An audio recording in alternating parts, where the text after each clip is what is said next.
Hello, അപ്പോൾ നമ്മൾ ഇന്ന് ഷെയർ ചെയ്യാനായിട്ട് പോകുന്നത് ഇഷാ ഹെർബ്സിൻ്റെ സ്കിൻ വൈറ്റനിങ് മഞ്ചിഷ്ട ക്രീമിൻ്റെ റിവ്യൂ ആയിട്ടാണ് വന്നിരിക്കുന്നത്. ഇതാണ് നമ്മുടെ ഇഷാ ഹെർബ്സിൻ്റെ മഞ്ചിഷ്ട ക്രീം കേട്ടോ. ഈ ഒരു ക്രീമിൻ്റെ ബെനിഫിറ്റ് എന്ന് പറഞ്ഞിട്ടുണ്ടെങ്കിൽ നമ്മുടെ ഫേസിലുണ്ടാകുന്ന ഡാർക്ക് സ്പോട്ട്സ്, പിഗ്മെൻറ്റേഷൻ, അൺഈവൻ ആയിട്ടുള്ള skin tone, sun tan, wrinkles ഇതൊക്കെ മാറിയിട്ട് സ്കിൻ നല്ല ഹെൽത്തി ആയിട്ടും നല്ല ആൻറ്റി ഏജിങ് ആയിട്ട് ഇരിക്കാനായിട്ടും ഹെൽപ്പ് ചെയ്യും. ഇതെങ്ങനെയാണ് യൂസ് ചെയ്യുന്നതെന്ന് വെച്ചിട്ടുണ്ടെങ്കിൽ നൈറ്റിൽ കിടക്കുന്നതിന് മുന്നേ ആയിട്ട് നമുക്ക് ഈ ഒരു ക്രീം അപ്ലൈ ചെയ്ത് കിടന്നുറങ്ങാം. മോർണിംഗിൽ വാഷ് ചെയ്യാം. ജെൻറ്റൽ ക്ലെൻസറോ അല്ലെങ്കിൽ ഫേസ് വാഷ് പൗഡറോ ഉപയോഗിച്ച് വാഷ് ചെയ്യാം. നമുക്ക് വീട്ടിൽ മേക്ക് ചെയ്ത ഫേസ് വാഷ് പൗഡർ ആയാലും കുഴപ്പമില്ല. നമ്മൾ ഫേസ് വാഷ് ആയിട്ട് യൂസ് ചെയ്യുമ്പോൾ വളരെ ജെൻറ്റിലായിട്ടുള്ളത് SLS ഫ്രീ, പാരബൻ ഫ്രീ ഒക്കെ ആയിട്ടുള്ള ഫേസ് വാഷുകൾ യൂസ് ചെയ്യാനായിട്ട് നോക്കാം. അപ്പോൾ നമ്മൾ ഈ ഒരു ക്രീം ഇതുപോലെ തിക്കായിട്ടുള്ള കൺസിസ്റ്റൻസിയിലായിരിക്കും ഉണ്ടാവുക. ഒരുപാട് പേര് എപ്പോഴും ചോദിക്കുന്ന ഒരു ചോദ്യമാണ്, എന്തുകൊണ്ടാണ് ഈ ക്രീം ഇങ്ങനെ തിക്ക് കൺസിസ്റ്റൻസിയിൽ ഇരിക്കുന്നതെന്ന്. നമ്മൾ മാർക്കറ്റിൽ കിട്ടുന്ന പോലെ കെമിക്കൽ കണ്ടൻറ്റ് അടങ്ങിയിട്ടുള്ള ക്രീം അല്ല. അതുകൊണ്ട് 100% നാച്ചുറലാണ്, ആയുർവേദിക്കാണ്. അപ്പോൾ ഇതിൻ്റെ ബേസ് വരുന്നത് ഓയിലാണ്. അതുകൊണ്ടാണ് ഇതിങ്ങനെ തിക്കായിട്ടിരിക്കുന്നത് കേട്ടോ.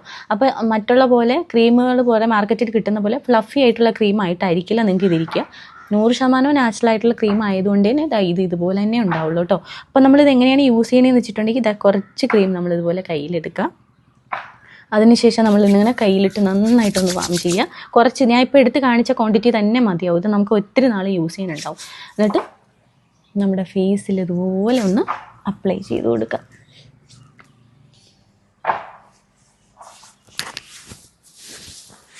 നല്ല പോലെ ഒന്ന് മസാജ് ചെയ്ത് കൊടുത്താൽ അത്രയും നല്ലത് കേട്ടോ. അപ്പോൾ എല്ലാ സ്കിൻ ടൈപ്പാർക്കും യൂസ് ചെയ്യാം. മഞ്ഞൾ പറ്റുന്ന സ്കിൻ ടൈപ്പാർക്ക് ഗോൾഡൻ ക്രീം യൂസ് ചെയ്യാം. അതിൻ്റെ വീഡിയോ ഞാൻ സെപ്പറേറ്റ് ചെയ്യാം കേട്ടോ. ഇത് മഞ്ഞൾ പറ്റാത്ത സ്കിൻ ടൈപ്പാർക്ക് യൂസ് ചെയ്യാൻ പറ്റുന്നതും ഡ്രൈ സ്കിന്നുകാർക്കും ഒക്കെ ഭയങ്കര യൂസ്ഫുള്ളാണ്. അപ്പോൾ ഇതുപോലെ നന്നായിട്ട് അപ്ലൈ ചെയ്ത് നല്ലപോലെ ഒന്ന് മസാജ് ചെയ്ത് കൊടുക്കുക. നന്നായിട്ട് കൈ ഇങ്ങനെ വാം ചെയ്ത് വേണം ഫേസിൽ അപ്ലൈ ചെയ്ത് മസാജ് ചെയ്യാനായിട്ട്. ഒരു കണ്ടിന്യൂസ് ആയിട്ട് ഒരു 7 to 10 days ഒക്കെ യൂസ് ചെയ്യുമ്പോൾ നിങ്ങൾക്ക് ചേഞ്ചസ് കണ്ടു തുടങ്ങും. Depends on skin type, skin texture കേട്ടോ. അപ്പോൾ പ്രൊഡക്ട്സ് വേണ്ടവർ വാട്സപ്പ് ചെയ്യുക. ബൈ.